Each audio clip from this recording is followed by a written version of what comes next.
And it's really scary, you know, hearing that you're a carrier for something when you've been completely normal and healthy your whole life and you just don't think that it's going to happen to you.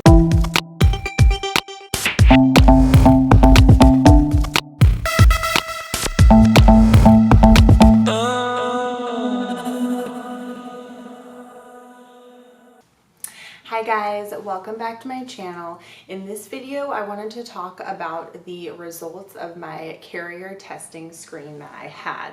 So basically, I'm doing this video not so you're gonna be shocked or feel bad for me or anything like that.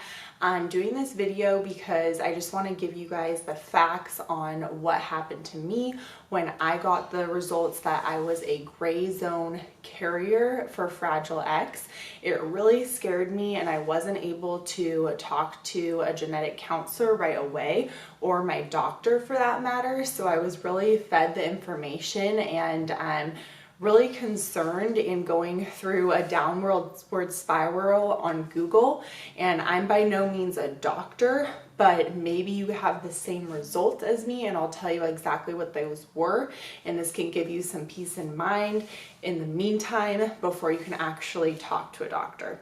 So basically, the carrier screening, if you are planning on getting it and you're just watching this video before you've even gotten pregnant, if you're thinking about doing a carrier screening, basically what that is the doctors will test your blood and see if you're a carrier for anything. And if you're a carrier for something, most of the things they're testing for, your partner also needs to be a carrier for your child to actually have the disability or whatever it is they're testing for. With Fragile X, the mom or the dad can have it and pass it down to the kid. They don't both need to have it to have that mutation occur. So what I'm saying is, if you're thinking about getting the carrier screening, it's probably good to get it before you get pregnant, just to know what you're working with, because I got my testing kind of late. I could have taken it earlier. I got a test called the NIPT, and I took it late because the blood labs have been so crazy busy with COVID going on. They have very limited hours. So I'm already 17 weeks into my pregnancy and getting these results. And so it's like, you know, at that point, if you get negative results, will you terminate the pregnancy? You know, how severe is the issue really going to be?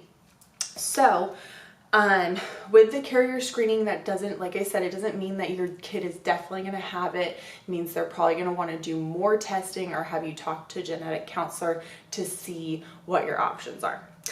So my results, everything came back normal, except for I got a call from my doctor, as they always do. They said, we got your results back on your carrier screening. Do you have a minute? And this is always how the conversation goes. So I wasn't worried. It's usually like, do you have a minute? Okay, the results were normal. Okay, bye. They were like, everything was normal, but we did find that you're a gray zone carrier for Fragile X. And the doctor said not to worry about it, but we do want you to talk to a genetic counselor. And so I'm just feel like I'm getting this information so fast. I'm like really caught off guard because it's like, I don't even know what this is. They're saying not to be worried, but that I also need to talk to a genetic counselor. So if I have nothing to worry about, why do you want me to talk to a counselor? So I was like, you know, what is this? Like, is there something wrong? Can I talk to the doctor now? Like, when's your first appointment with a genetic counselor? Like, you're telling me not to worry, but why do I have to talk to someone? And she was kind of like, well, you know, I can't answer any of that. I'm not qualified to give you more information, but this is the note that I'm allowed to read you. So I was really upset.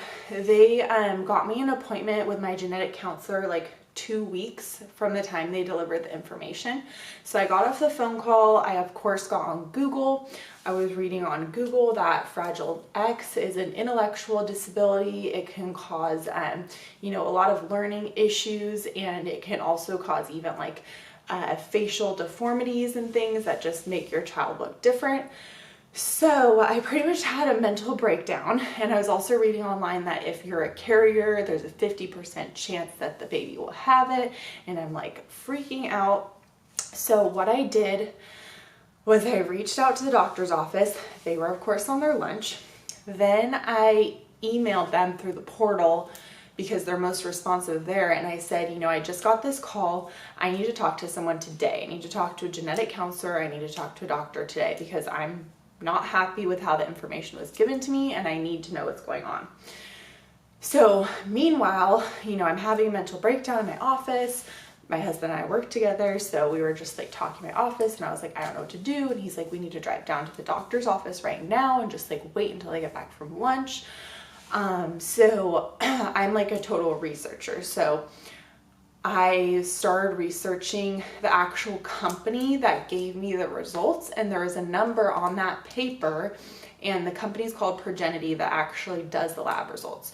So there was a number on that paper that said, if you want to talk to a genetic counselor, call this number. So I called the number. They got me on the phone with a genetic counselor within minutes, and I was like, and it was free.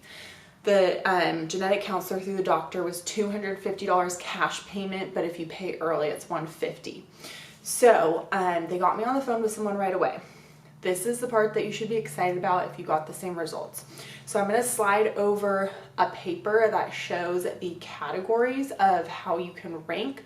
Grayscale means that you don't have Fragile X, but depending on what bracket you fall under depends on how many mutations there are. So a normal range, I'm just going to pull up my notes.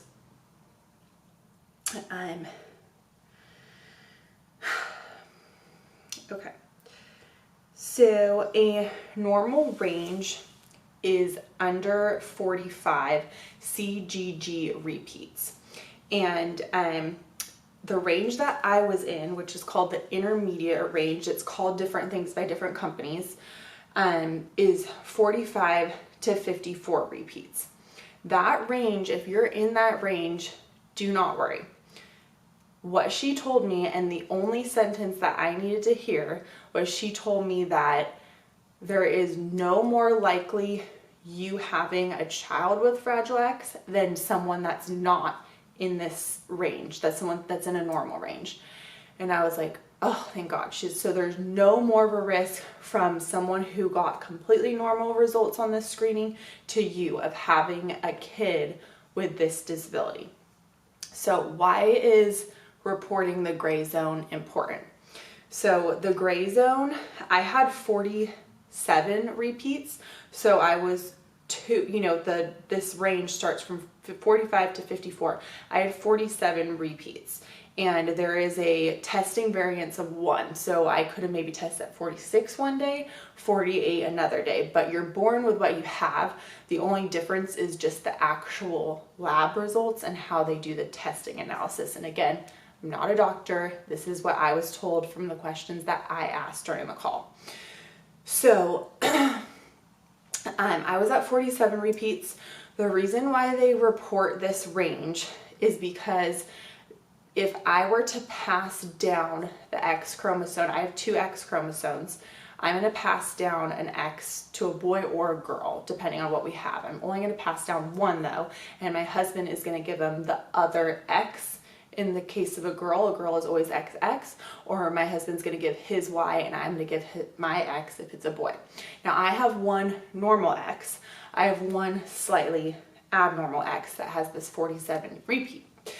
And so if they were to get the abnormal one, there is a chance that their X is going to have even more CGG repetitions than me.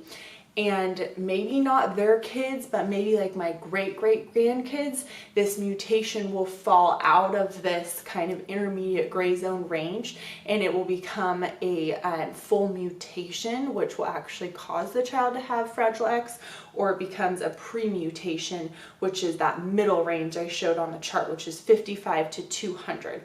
So people in the 55 to 200 range, they are definitely more of a concern in that range. So basically they said, this information's important to like tell your kids and pass down because they're going to want to get tested.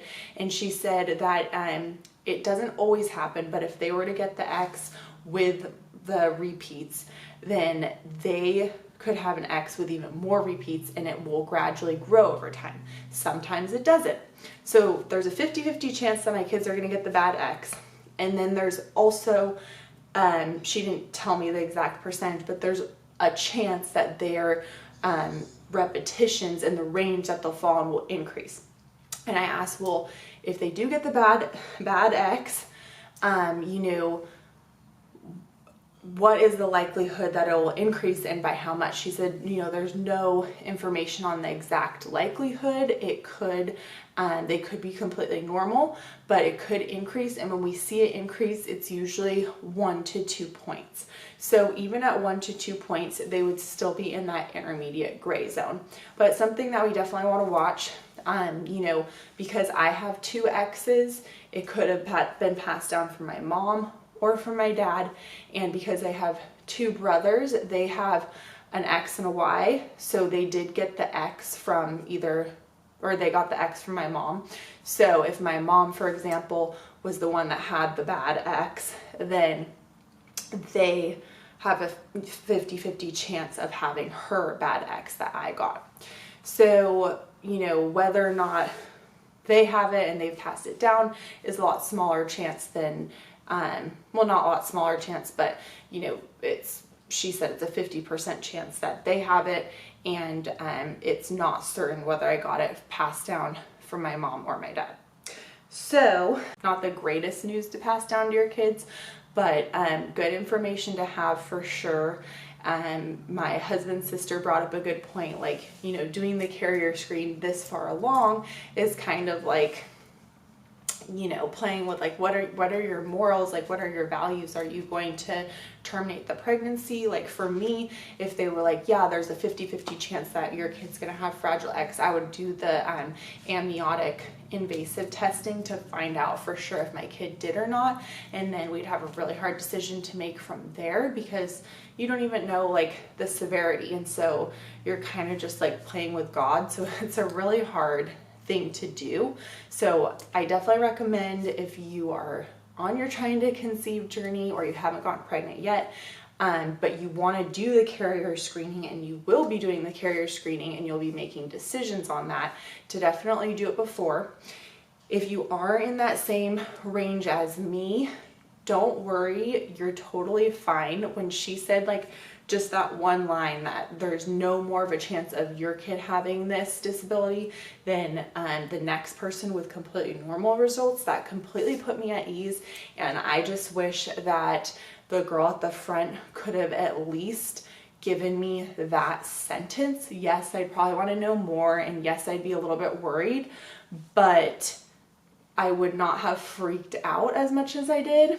So the front desk girl, or whatever her position is, she did have the doctor call me later that day after I talked to the genetic counselor. I already felt like 100% better. She explained to me that pretty much the exact same thing, just verified everything. I did get on the phone with their genetic counselor the next day because I had been so persistent in my email, and she double verified everything. I had an even longer conversation with her. Your insurance may cover carrier screening or genetic testing, especially if you're over 35. For me, I just decided to do the cash payment for the genetic testing through my doctor, which was a discounted price. Actually, it was $125 because they give you 50% off if you pay early. So you always want to ask about prices and what's the cash price, what's the insurance billable price, does my insurance cover it, that type of thing, which can be really confusing. So, yeah, if you're in the same position as me, don't worry. And it's really scary, hearing that you're a carrier for something when you've been completely normal and healthy your whole life, and you just don't think that it's going to happen to you, or that you have these bad genes because you've never showed any signs or symptoms. The other thing that put me at ease is, if you've done research on Fragile X, it says that you know, people with mutations tend to get Parkinson's more often and these other things that are really scary. And at the range that I'm in, and you may be in as well, that lowest range, you're not at any more risk for anything like that. Now, if you're in the higher ranges, you may be. So I don't want to speak to those because I didn't ask as in-depth questions, because that's not where I fell.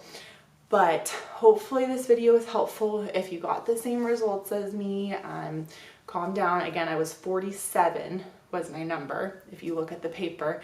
And if you can't talk to someone right away, look at the actual lab results and see if there's someone that you can call at that company. So hopefully this was helpful. I'm going to do another video on all of the genetic testing we got, because we did do several different ones, and the price breakdowns as well. So see you on the next video. Leave comments below if you have any questions, and we'll talk to you soon.